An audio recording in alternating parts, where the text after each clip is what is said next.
The towns and villages around here are at the eastern end of a cross-Pennine battlefield that saw fierce rivalry between Yorkshire and Lancashire, mostly in the 1920s and 30s, but lasting nearly to the end of the 20th century. One of the villages is Bradshaw, and I've come here to meet two friends and rivals from Lancashire, Len and Stuart. Oh, I've got him back. That didn't look too good. Well, I brought you here because this is the last place that the World Knurr and Spell Championship was played. It was played in 1991 in May. It was a lovely day and there were hundreds of people all gathered round. We all lined up down across there, on top of the cricket field there, and tipped over the walls into the various fields. The result of that match was overwhelmingly in Lancashire's favour, with me being first, Stuart second and Ted Griffiths third. The Yorkshiremen went home with their tails between their legs. This is the cup that I won on that day. It was presented to me by a young lady named Liz Hawksley, I believe. It's a long time since, 1991. She must have made an impression of me for me to remember her name. Stuart has held this cup as well in the past, haven't you, Stuart? We just recognise it as a Pennine Cup, and it's the original one that I won in 1970. What was the name of the Yorkshireman that won it? Frank Lenthal? Frank Lenthal, yes. He was a brilliant Knurr and Spell player. He was actually...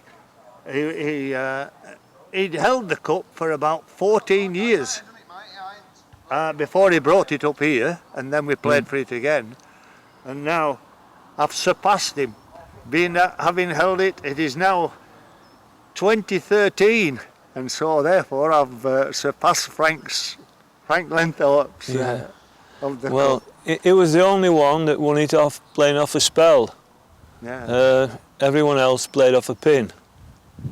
And some of the Yorkshiremen at one time said it wasn't fair because it was stationary and theirs was actually flying through the air. But on the other hand, the Yorkshiremen had an advantage because the ball had already travelled at least a yard before they hit it. So therefore, really, they gained an advantage with hitting that Knurr. Why don't we go back to the film that you made showing the equipment for the game of Knurr and Spell? Right, well, I'll begin by saying that these are known as, in Yorkshire, pummel heads. We just call them heads.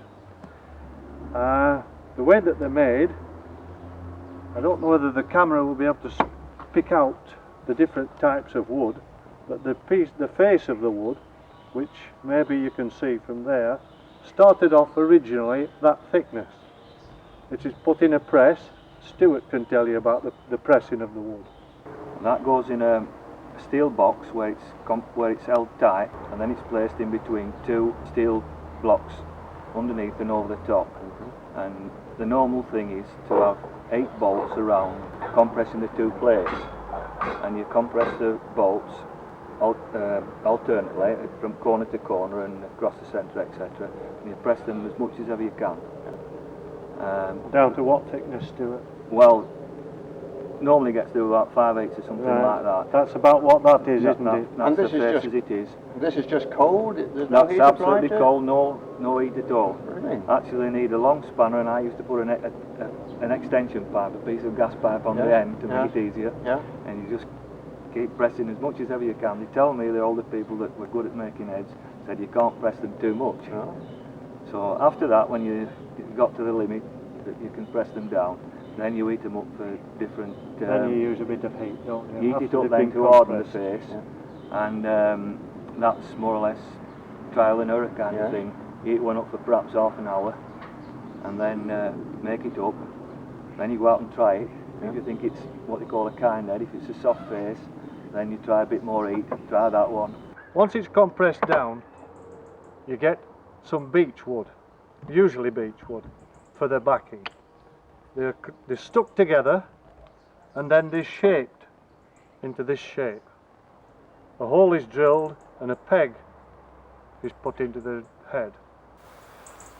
Then this is a stick, what we call a stick. It is a 4-foot stick.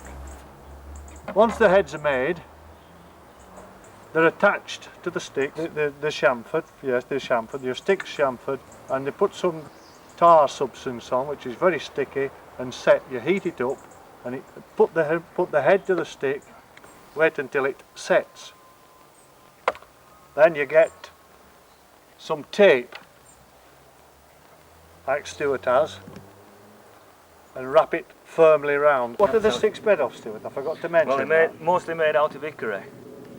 I think there are ash sticks, but they tend to be whippier. When you're ready to release the spell, you tap. You have the head mounted on the stick. You tap the spell, it shoots the Knurr up, and you actually follow the Knurr in its flight.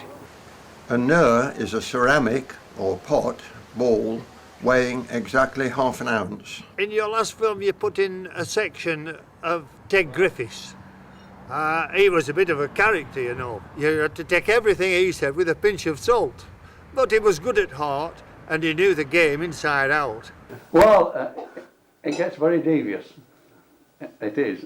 It gets very, very devious. The first match I played was a bloke called Tony Cliff from Bryfield. And he made the match in the Tempest Arms at Elsnack. And it was for £25 a side.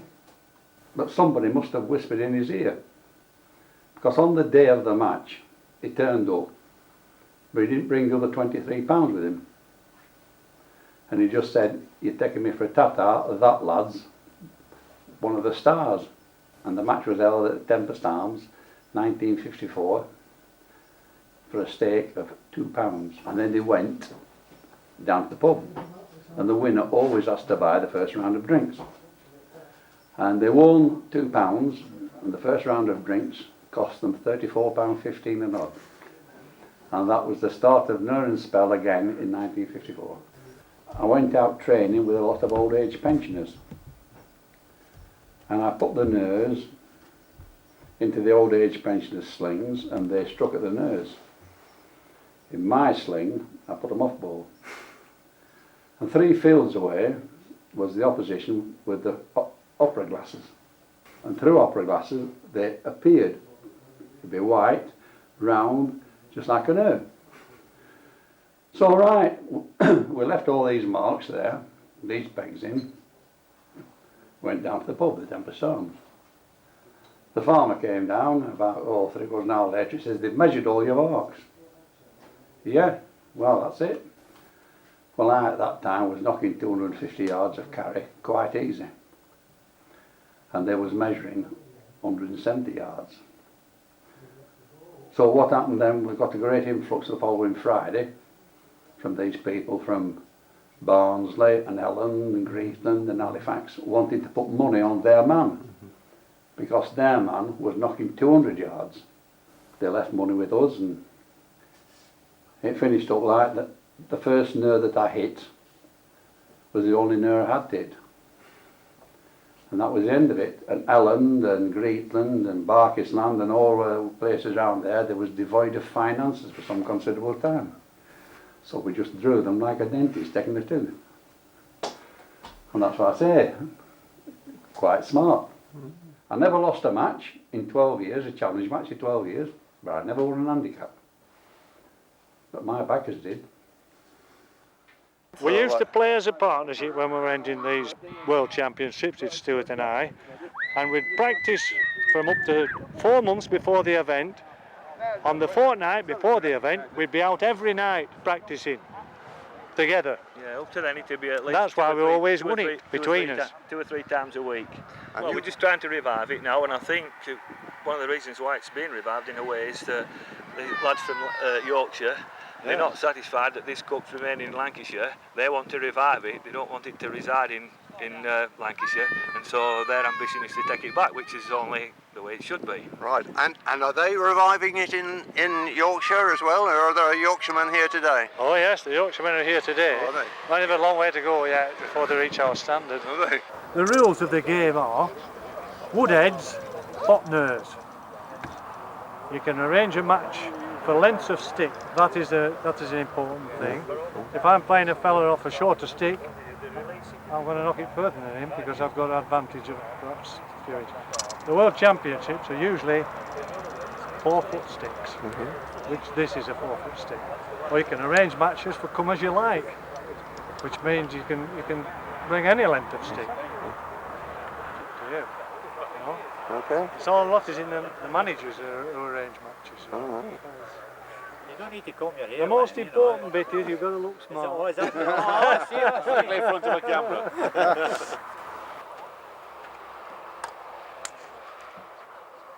It's a windy day. The object is to get it as high as possible for the wind to help it to make it fly. So one of the ways we test to find out the direction we strike in is we pick a piece of grass up, we'll just throw it up like that, and the way that direction that goes in, that's the way we strike in. Right, must be a bit like archery. You have to wait till the wind's behind you then, and the wind's gusting. Well, that's what they do, you see. You have a certain amount of time to strike, and if the wind's not blowing, the chap will tend to adjust his tackle, etc. And if a puff of wind comes, he'll rush then. Yeah. Okay. So Well, best of make a luck lot to of both of you. A great deal of care is taken in setting up the pin and to make sure the striker or tipper is in his best position.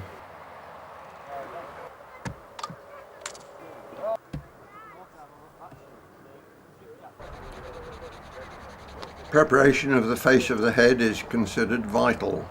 Normally, if you're playing off a spell, you can use a bit harder head because it's not stationary, it's already moving in the direction where you want it to go.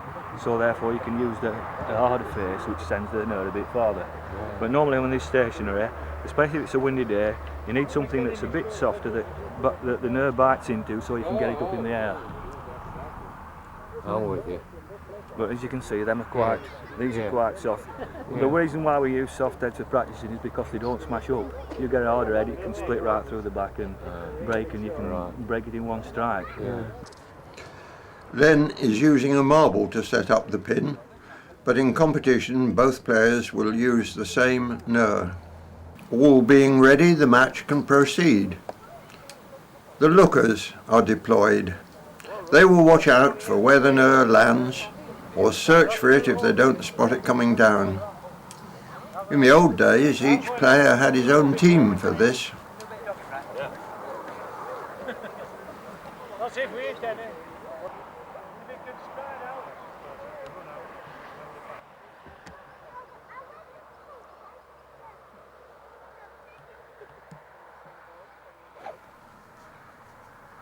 out. Out of practice, Len misses his first shot completely.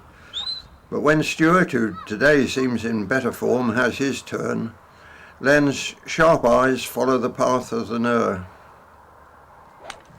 Straight out! Over you with white shirt! Not so bad! A volunteer retrieves the knurr, while the referee marks where it fell. You found your station in mind.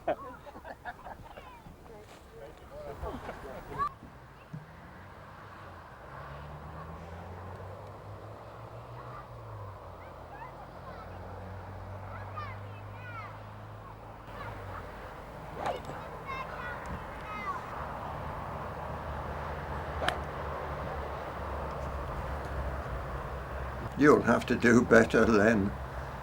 And he does.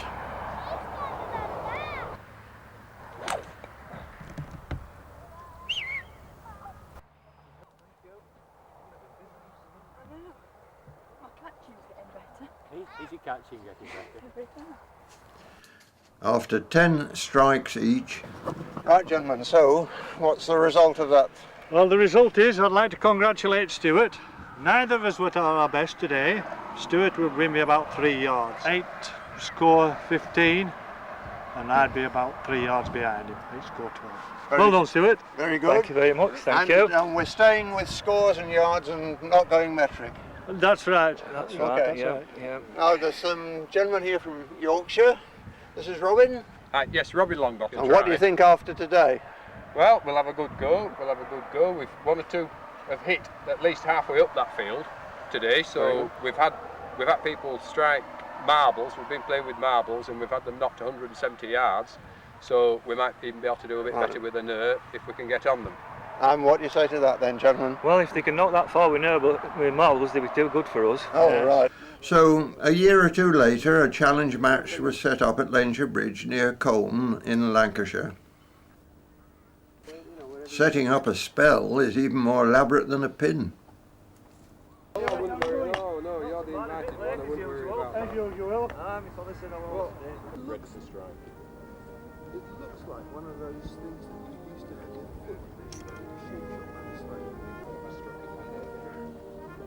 About half the size of it's a gobstopper. Yeah, it's like a large gobstopper. It's the size of a large marble.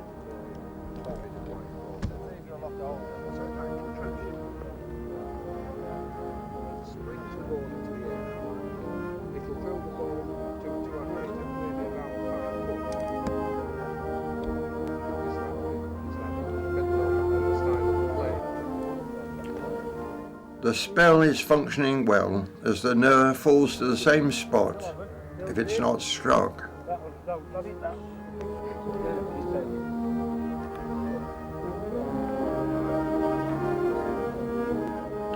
To speed things up, each player was given his own marked Knurr. When all is ready, the match starts, and we now see the Yorkshireman playing off a spell. That was where it caught it. That's why it went up in the air rather than forward. You see the white mark.